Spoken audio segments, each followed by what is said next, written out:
If you're a beginner rider and you just started riding, or you haven't even gotten your first bike yet, this is the video that you need to watch. I'm not gonna stand here and say I know the most about motorcycles, that I know the most about riding. I truly don't. I feel like I know a fair bit, but there's guys out there that know way more than I do. And you know, for example, there's a guy that I really like on TikTok, J1K. If you guys don't know him, he's a great guy to follow. But I did watch a video of his recently talking about beginner bikes, and it kind of made me feel inclined to make another video about beginner riders and bikes as well. A lot of people you're gonna either hear say, start on whatever you want, or start out on those 400s or 500s, and so on and so forth. I'm kind of in that boat where I talk mainly about 400s and 500s being the best beginner starter bikes. And I want to give a couple reasons as to why I say that and why I kind of contradict myself as well. 400s and 500s, the reason I talk about them so much as beginner bikes is they're only going to be making in the mid 40s or low 50s on the horsepower, and the torque and everything on these bikes is a little bit more forgiving. If you're not as used to your clutch and throttle as someone who's experienced, it is more forgiving. But at the end of the day, if you whiskey throttle too hard, it's still going to cause bad things to happen, whether it's on a 300, whether it's even on a Honda Grom or a 600 or a 1000. And now recently I've become more of a fan of stuff like the R7s, the Ninja 650s, the MT-07s, you know, maybe even the GSX-8R from Suzuki as beginner bikes as well, because they still are a little bit more forgiving on the throttle. But like I just mentioned, it is not really the size of the bike, it is going to be the rider.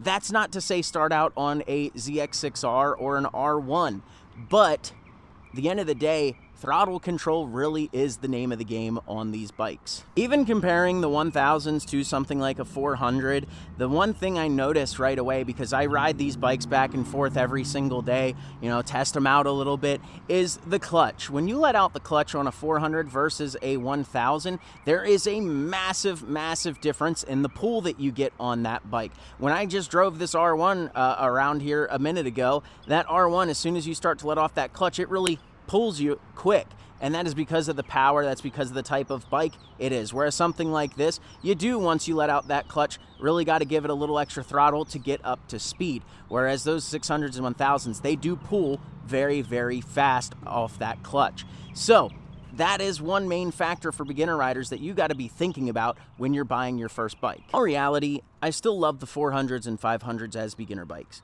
but I am also starting to realize that a lot of you are trading in those bikes 2 or 3 years down the road, which is perfectly fine. This bike, for example, is a 2023 and it's got 8,000 miles on it. Someone took their time to learn how to ride, got their miles in, and upgraded.